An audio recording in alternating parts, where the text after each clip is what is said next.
Okay, hello everyone. Here I want to provide a tutorial on how to add a screen recorder tool to control center on Samsung Galaxy A55 5G device. Well, knowing how to add a screen recorder tool to your device control center can be useful for capturing on-screen activities, such as tutorials, gameplay, or troubleshooting steps. It provides a convenient way to record your screen without needing third-party apps, making it handy for both personal and professional use. So let's go to the tutorial. Okay, firstly you can go to the control center, and here look for pencil icon, tap on it.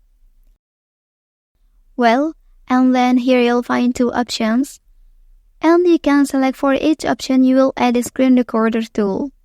Click edit, and find out screen recorder in this section. After that, tap on it. And lastly, click down to save. Okay, that's the tutorial on how to add a screen recorder to the control center on Samsung Galaxy A55 5G device. If you are helped by this video, don't forget to like and subscribe to get all the information from this channel. Thank you.